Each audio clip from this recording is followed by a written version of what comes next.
All right. Welcome back to the Smoke Pit tonight. My name is Katie Torback. I am the president of 5051 Vets. Tonight we have Mark Davis, who is the congressional candidate from Florida District 16. So welcome. We are so happy to have you. We're going to go around the room and introduce. And so, like I said, Katie Torback, Army veteran. I also live in Florida, but I live in Jacksonville. And so I'm interested in what you have to say. Carl? Carl, Marine veteran, retired, and I am based out of North Carolina. Awesome. And I'm Mark Davis. I'm an Air Force veteran, and I live in Parrish, Florida. Vile. I don't know if y'all can hear me. I'm still having some technical issues here, apparently. You're good. Introduce. All right. I am Max, and I'm totally I'm so focused on fixing things, I totally lost where we were. Hope y'all can forgive me. Oh, good. All right. So, Mark, we start everybody off the same way. So give us your elevator pitch. All right. So I'm running as an NPA in Florida's 16th district, which is a no-party affiliate. So I'm not beholden to any party, but I'm just a father and a husband in the middle of deep red Florida, and I decided to stand up. And about a year ago, I noticed that the sickness, the MAG sickness, was kind of unleashed and unhinged. And the moment that really did it for me was when Donald Trump brought Zelensky to the Oval Office when he first became president for Trump 2.0. And he brought Zelensky to the Oval Office, and he was like making fun of Zelensky not wearing a suit. And he was like, dismissing a lot of things that Zelensky was saying.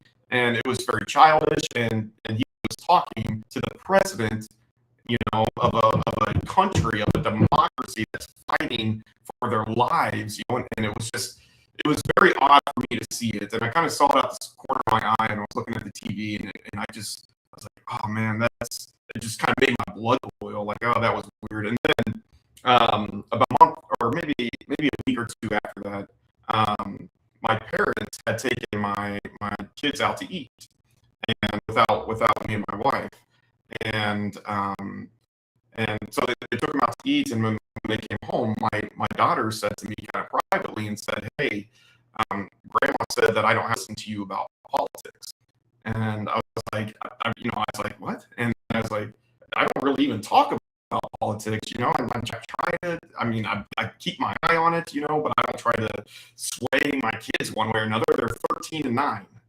and so anyway, that struck me hard. And at that point, I've been pretty vocal to my parents that there's something wrong, you got to get off this train. This is why, and this is why.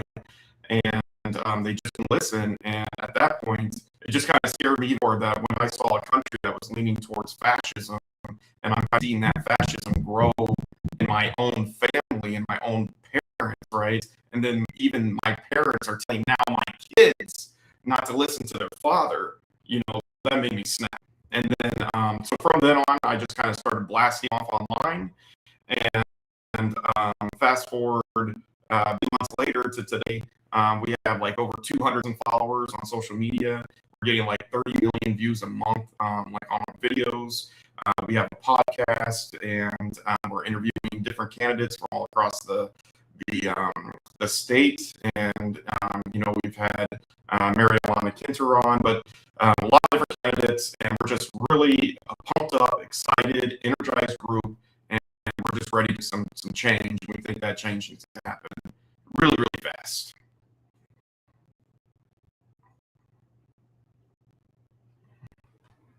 I think are you muted? I can't hear you.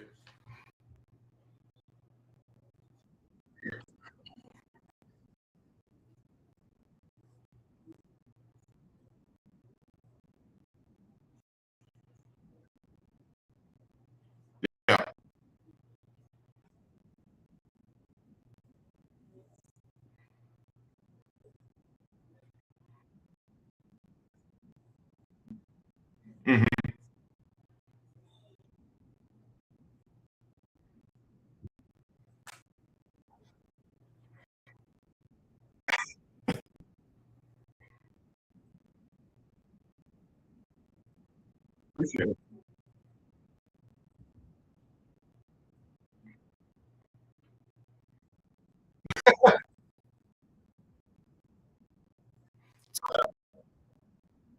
Yeah, I mean, I'm pissed, right? And I'm going to win. I'm going to win. I will be Florida 16 next congressman. That's how amplified I am. I've already told the universe it's going to happen, and it's just getting stuff out of my way. It's going to happen. Or I'm just not living in Florida. That's the end of it, right? Like if we Florida from being red, this tyrannical red, to some sort of common sense state, I'm just going to live here, right? But anyway, last year, last July, I had actually done something that went viral as well, and Ron DeSantis was speaking in Bradenton, Florida. Yeah, and as he was talking about Hulk Hogan's, like it was like a tribute or something to Hulk Hogan, and so I stood up as he was talking about, and I said, "Hey, Ron, is Alligator Alcatraz, is that your legacy? You bow down to a fucking pedophile? Are you a fucking pedophile?" And then I called him a Nazi, and then the cops, escorted me out of the room. So that was what actually started my run for Congress. And after that, I started getting a lot of followers, right?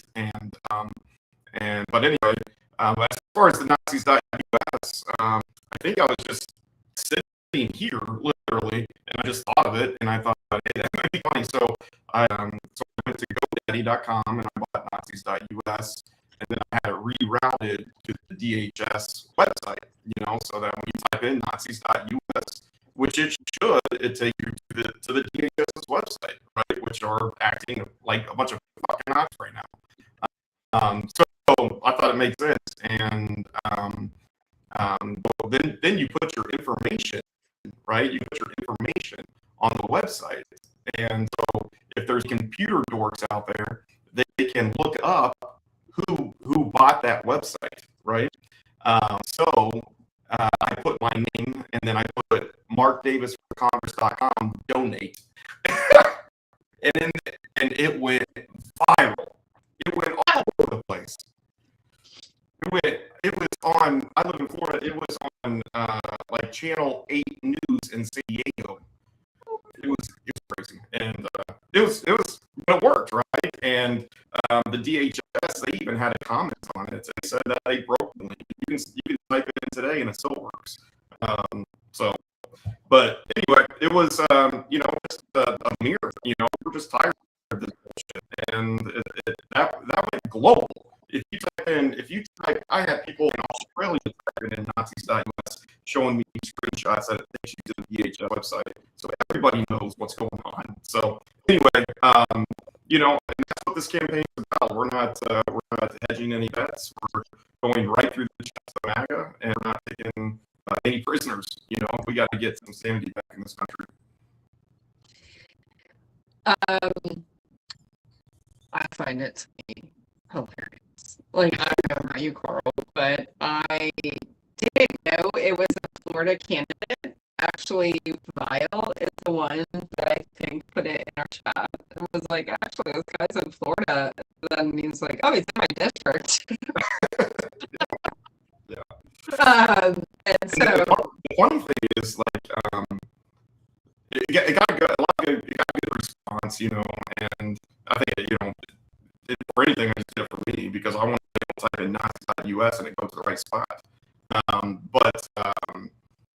But at the same time, some people were kind of upset about it. But one of the people that I'm running against in my district actually posted it, and she's liberal, okay? She actually posted on her Facebook, Mark Davis, that's running in District 16, make Nazis.us. We don't need this in District 16, right? And she didn't put any context. She didn't say that rerouted to the DHS website or anything like that. But then, like, her comment section just blew up with, "Did you even click on the link? This is hilarious. Like, why are you talking badly about this?" So it just fired on her. So. Oh man, that's My favorite part is that the timing was that it was almost believable that the government, the administration did it. So when I first saw it pop up, I was like, they absolutely did not. And I had to do some sleuthing just to make sure that it wasn't them choosing to say the quiet part out loud, which they do all year long. But yeah, great job. Appreciate it. Thank you. We're throwing punches, man, and just hoping that some of them land. And the nice thing, the exciting thing to me is that Donald Trump only has a 36% approval rating, and we're knee deep in this campaign right now, and we're making hundreds of calls every day to Democrats and Independents and Republicans, and everybody's sick of this shit.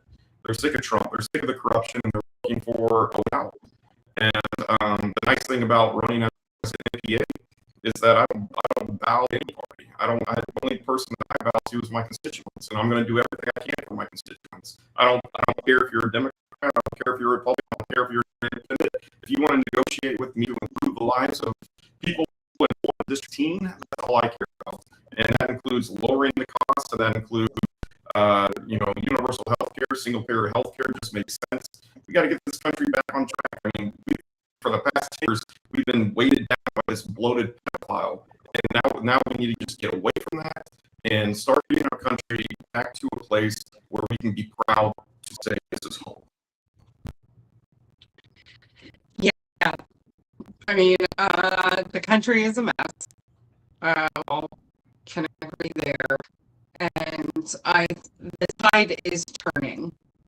And you see it with all the events that are happening across country, right? Like there's this sudden blue wave in very, very deep districts in Texas. Where it's like, oh man, like we've probably stepped a little bit too far. But let's get to know a little bit about you. So I know that you were in the Air Force.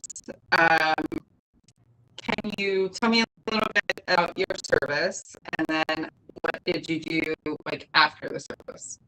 Yeah, so I spent 8 years in the Air Force. I did POL, so I refilled jets on the ground. I wasn't in the air refilling them, which is one of the, if there was anybody that works on a flight line in the branch, that they can attest that that's the absolute coldest place you could ever freaking be in winter, and those planes, I filled a 747 once, and, I think that took 4 hours to fill, and it was just brutally cold, and there's nothing on a flight line that stops the air, so it's just brutal, and it's, that's what I did in the Air Force, and then after that, I was working for a company called Menards. I don't know if you guys are from Florida or if you're originally from Florida or the Midwest, but Menards is a big home improvement chain, home improvement center, kind of like a Home Depot or a Lowe's. And there's about 336 stores across the Midwest. I worked for Menards for 16 years as one of their buyers. I worked in Wisconsin. And I ran the cabinets and appliance department, which I oversaw like all the buying for all the cabinets and appliance departments for the entire company, and ran a $1.5 billion company, or a $1.5 billion department. Sat across from the owner at certain points, had board meetings, all that stuff, and it was really high stakes, high negotiation, high stress, many hour position. Being in retail, especially having to deal with like the pandemic and all the shipping shortfalls and the supply line crisis. I was right in the middle of that, But anyway, did well at Menards, and then decided to move my family to Florida and just have a better life. It's cold in Wisconsin, plus my parents live here in Florida. They only live about a mile and a half away from me. So about 4 years ago, I moved my family to Florida, and and that's where we're at now. And I don't know if I would move down here had I known that Donald Trump was going to win again. And I just never saw that coming. I mean, welcome to our dystopian nightmare. I am a native of Florida. I like like to say that Trump made America Florida. And so,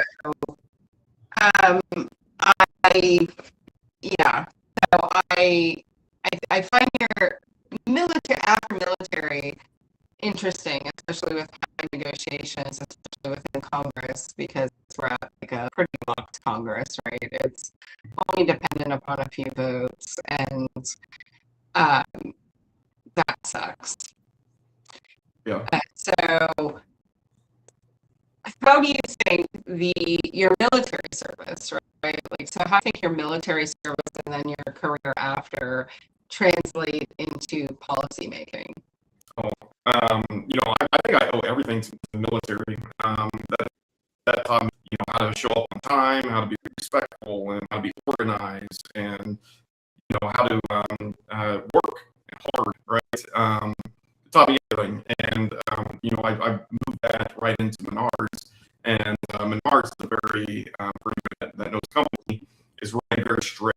It's kind of like a military type company, a little bit the way that the owner ran the company, which is weird. But it worked well for me, and I was able to move up the ranks because I showed respect, and I became a manager, and then moved from the store level into merchandising, and I worked in, but the main thing is what did I learn as a buyer is what I'm going to take to me to Congress, right? It's how to negotiate and how to talk to people, and how to run through a wall. If I was probably one of the most ruthless liars that there was at Menards, I would negotiate vendors down to the very last penny, and then I would ask for more.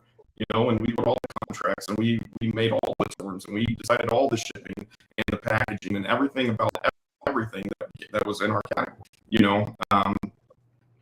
But through that, I've learned a lot of skills, right? And if you ever told me hey, Mark, I need you to get this project done, and but the only way to do it is to get on the other side of that wall, run through the wall to get that, I will bring it back every freaking time, right? And that is just my mentality.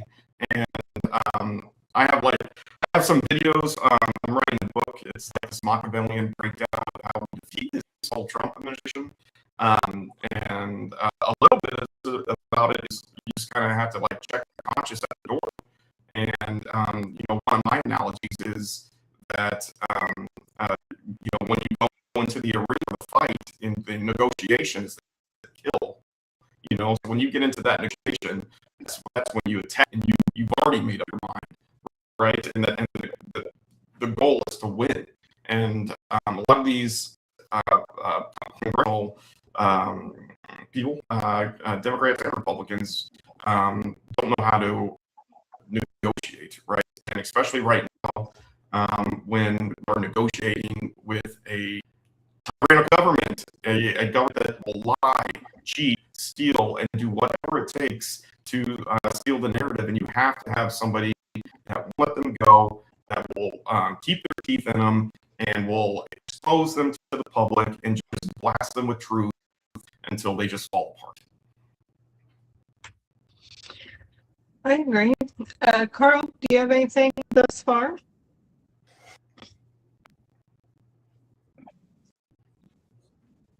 That has been arising out of the resistance, so to speak, is that there is a growing chorus of voices that is talking about wanting to continue the process that has been started by MAGA and continue to burn the institutions to the ground and rebuild from there.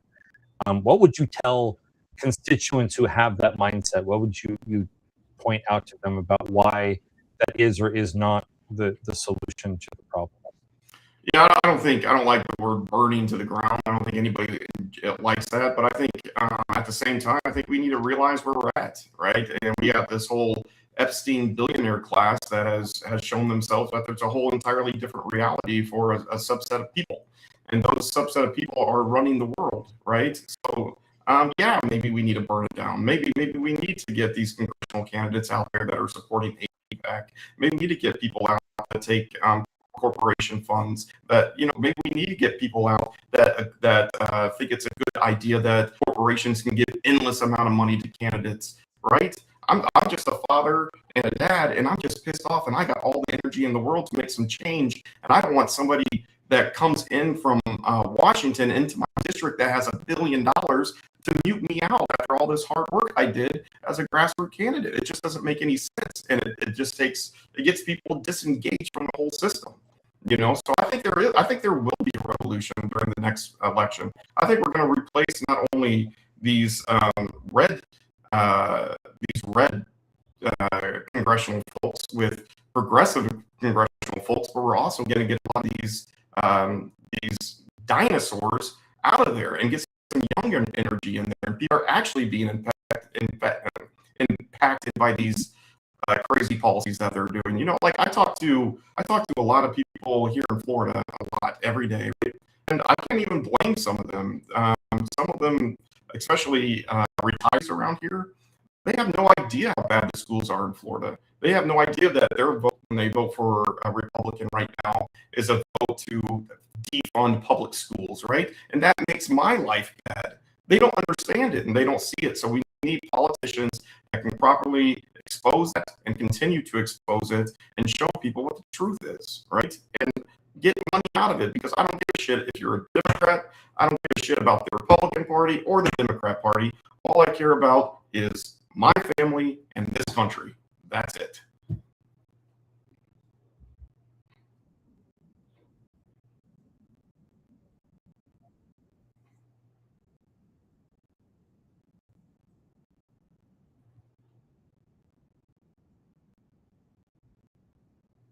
What is that?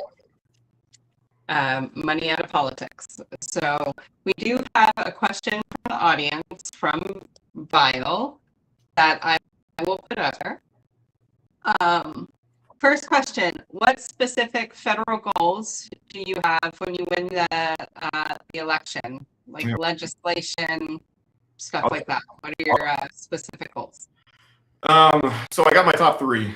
And I'm not going to lie about my number one. My number one goal when I get into Washington is to impeach Donald Trump and impeach JD Vance. They got to go. And then we got to make sure that there's somebody ready to go in the House that's going to step up to be Speaker of the House. And I don't think that's Jeffries, but we need to make sure that there's somebody to go in the House that's ready to be president. We need to make sure that Trump is out of there. The goal at this point needs to bring sanity back to this country, right? And the only way that we do that as quick as possible is to get Donald Trump the fuck out of there and replace him with a Speaker of the House that's ready to be president. That's number one. Accountability is number one. Number two is universal health care. I'm on single payer health care. I used to be a health insurance agent. I owned a health insurance business. I was probably one of the best salespeople that they had. Did well with it. Our current healthcare system is broken and it's a mess, and it's corrupt. And I can firsthand tell you that it's corrupt. That the amount of money that are spent on this on corporate structure is bleeding away from the benefits, and every insurance agent out there lies to their people about their benefits, and they end up going broke. It's a messed up system, and we need to get private companies out of our healthcare, period. And then the third policy is that we need to do something for our young adults, because I really feel bad for young adults because I don't know how they're going to make it. I don't know how they're going to find a job because AI is taking all the jobs. I don't know how they're going to afford a house because in Florida it costs $400,000 to walk the door. So I just don't see it. And then you have healthcare prices going up, and you have inflation, and then you have all these tariffs that this administration is putting on. It just confuses the whole supply chain, and nothing's getting better. So my third goal is to make it easier for young adults to live, and that's to offer free college tuition and pay that college debt. I'm tired of billionaires having enough money that they can buy 12 houses for their 13th grandchild, and we get broke because we break our leg or go to school. It just doesn't make any sense.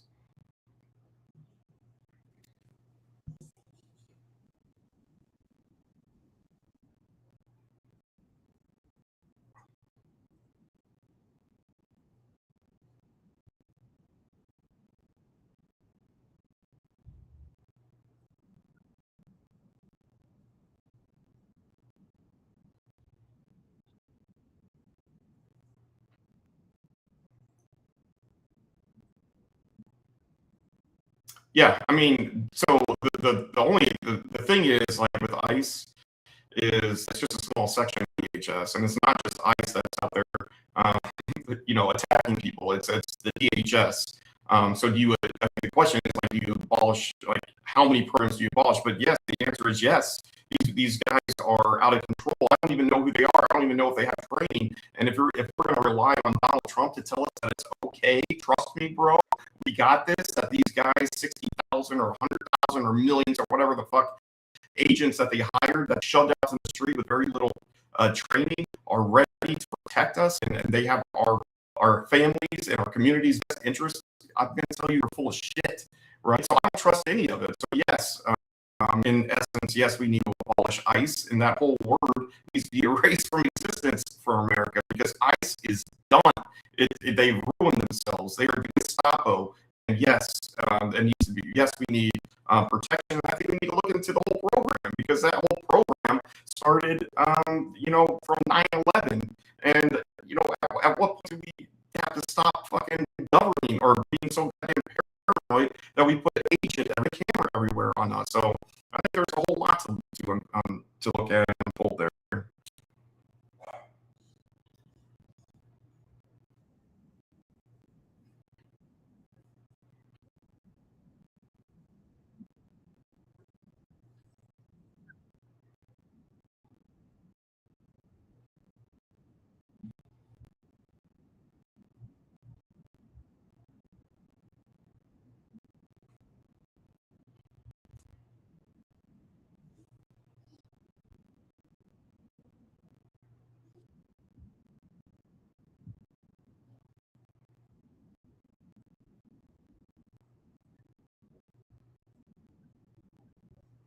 Because there's a lot of overlap. And as veterans, we all know that intel agencies don't play well together. So why have one more agency that doesn't play well with others? I mean, I think it's like, yeah, agreed. But then like stop and say like the whole premise is bullshit, right? Because 10 years ago, Donald Trump came down this escalator and he got in front of a podium and told America that the world was on fire, right? He told America that we have all these illegal immigrants that are killing everybody. He told the world that crime was way up when it was fucking down. Immigration has been flat for the past 20 years. That's the fucking truth. Crime is way down over the past 30 years. That's the truth. And he acted like the whole world was on fire. And now we're pouring hundreds of billions of dollars in our resources to catch a fake, to catch something that's fake. There aren't a bunch of illegal aliens, causing problem on the streets. They're in jail. We did it. They're locked up, most of them. We're running with the amount of agents that we had, right? So yeah, I mean, it's just the whole premise. We have to go back 10 years and just start over and say, hey, this isn't reality.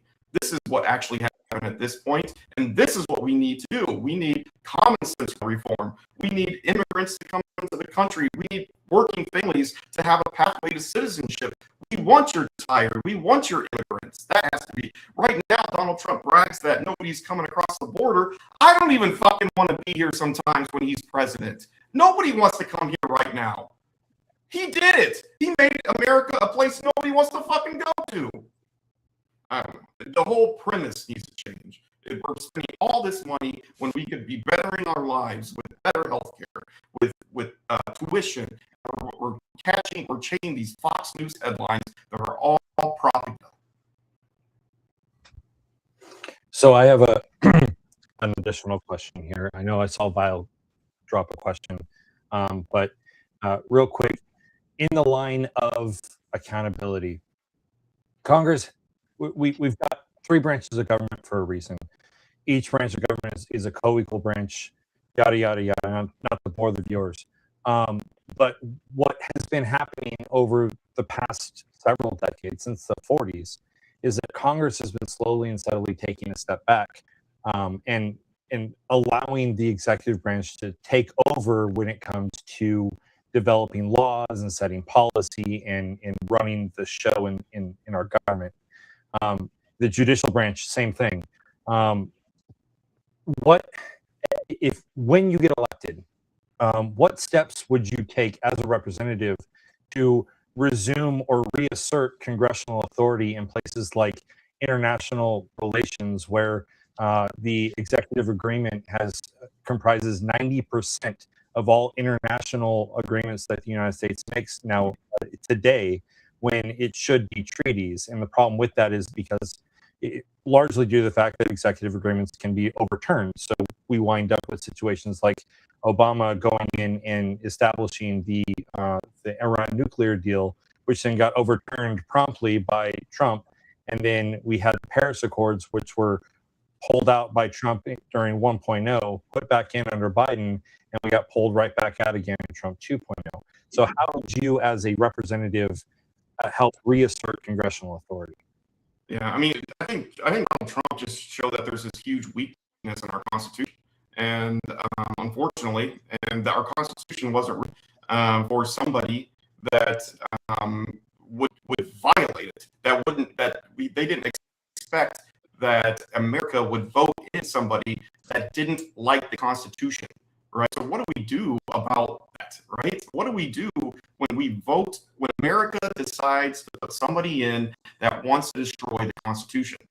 That's where we're stuck, right? That's where we're at. So what do? The logical thing is you got to put some buffer in. The executive orders are out of control. I mean, you're talking about somebody.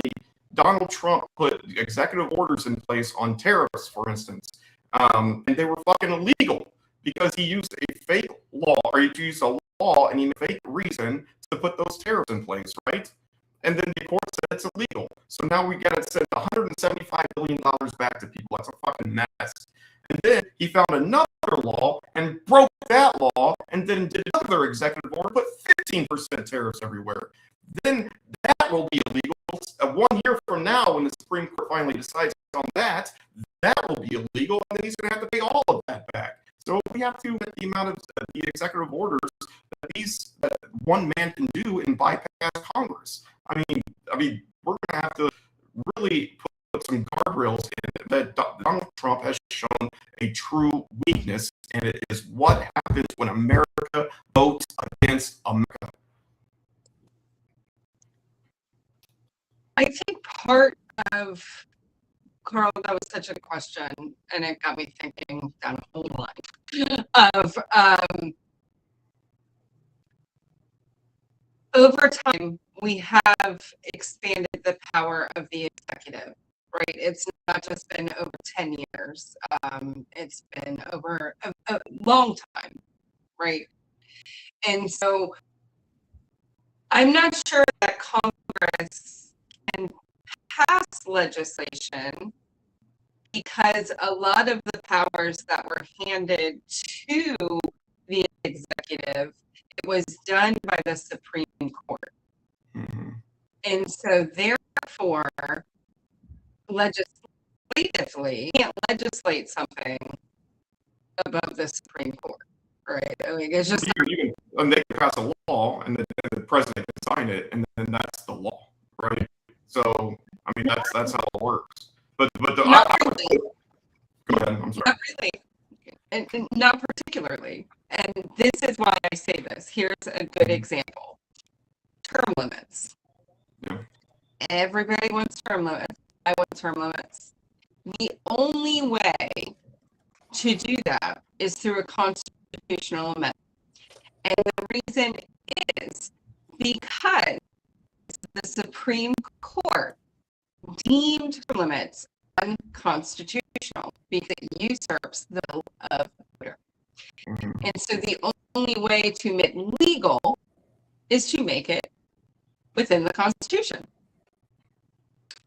And so when you look at the court cases, because I'm a nerd, like I am a policy nerd, and I listen to the oral arguments, that's how big of a nerd I am.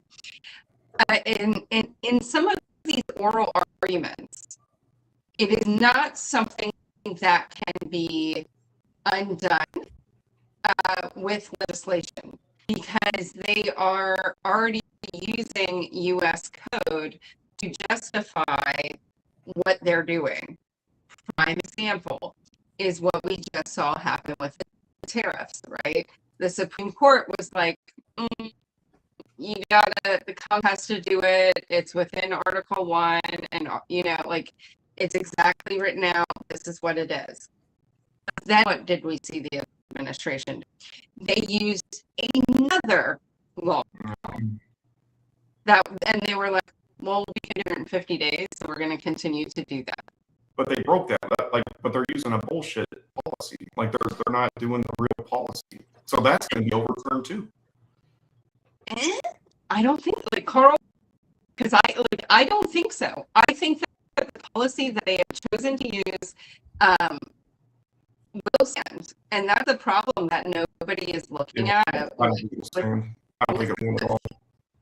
With a higher teeth comb, right? Yeah, so I think that this one will stand just because of it's standing on more solid ground than the emergency act powers that Trump tried to use the first time around. So I think it'll stand a little bit longer. But Katie, to your point, it can only stay for 150 days. But I think you would look at the decision. The decision from the lower courts when they tried the tariffs the first time, they blew that up. And I knew from that first time that the lower courts blew up that tariff case that when I got sent to the Supreme Court, there was no way they were going to come up with an argument. They left in no room. They said this is illegal. This is a taxation on American people without representation. This is the definition of a king. That's what they basically said. And the Supreme Court hands were tied. They didn't have any wiggle. I knew the moment that the lower courts set that up that those were illegal. I guarantee those lower courts will eat this up too.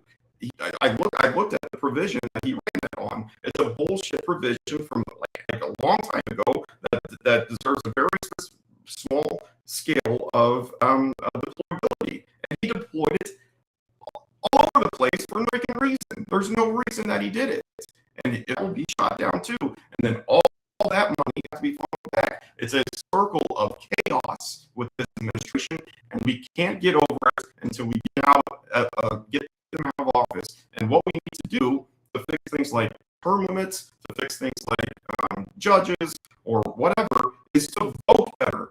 And we got to vote people that aren't tied up in corporate money and tied up with outside interests. We got to do a better job focusing on people that are fired up, because I've never ran for politics before, right? And I kind of created my campaign to be somebody that I would vote for, okay? Because I didn't see anybody there that I wanted to vote for, okay? So I just created myself to be somebody that I wanted to vote for, right? So we have to, and what I've kind of learned is that why do I want to vote for me? It's because I'm pumped up and I'm energized, and I got kids in school that are being impacted by these policies, right?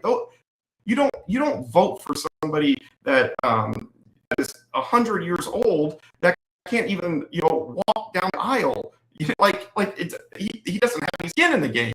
Then you had somebody like Vern Buchanan that is the incumbent in my district. He just dropped out because I don't think he could handle heat, honestly. But he dropped out. But that dude is like nearly 80 years old. All he does is hang out in Sarasota country clubs. And when he loses himself out of the Sarasota country clubs, he hangs out on his island on the water. So he has no idea what he's doing. He has no idea who he's governing, right? I'm right here in middle-class America. I'm as middle-class it gets, and I'm just fired up to make some change. And yes, I will listen to people, but at the end of the day, we got to get money out of politics. We got to get these billionaire corruption cases figured out, held accountable. Bill Gates, Elon Musk, Donald Trump, Stephen Miller, all these people are criminals, and they should be locked up. So I'm a person who is adamantly opposed to term limits. And I say that because of a point that you made. It's the voters. You say, we shouldn't be voting for people who are in their 80s and barely able to walk into Congress and find their seats. But the problem is that we are. And the reason that we are is because voters have a tendency to know more about their football team than they do about what their representative is actually doing in Congress. So I guess my next question comes around to transparency. Are you someone who would be dedicated to being transparent, to explaining to your constituents what it is that you're doing every single day in order to fight for them and to fight for their rights and for their freedoms? Well, I mean, to your point, right? Your previous point, the reason that 80-year-old is the only one that's getting through is because he's been in Congress for 40 years and he has all the money, right? I've been working my ass off for the last year trying to build this grassroots campaign, right? Build. I guarantee you, if the GOP wanted to and the Heritage Foundation wanted to put some money into it, they could find Randy Fine or somebody from some other district and pump him full of money, and he will win our district, probably, right? It's just money. That's all it is. So we just have to get that out of there. But to your second point, how do I make sure that I'm fighting for the people? Is that, I mean, it's simple. Is that I don't give a shit about Republicans. I don't care about the Democrat Party or the Republican Party, right? I care only about my family and this country. And I am middle class. The policies that I champion will impact my family, right? I've seen, and then on top of this, we have this whole other element where, one day, white America woke up and we felt something, right? Like when Alex Petty and Renee Good got shot and murdered, like we almost felt some like almost what black people have been feeling for a long time, right? That there's like a disenfranchised, that there's something wrong with the police force and federal forces. But black people have been dealing with this forever, right? They've been dealing with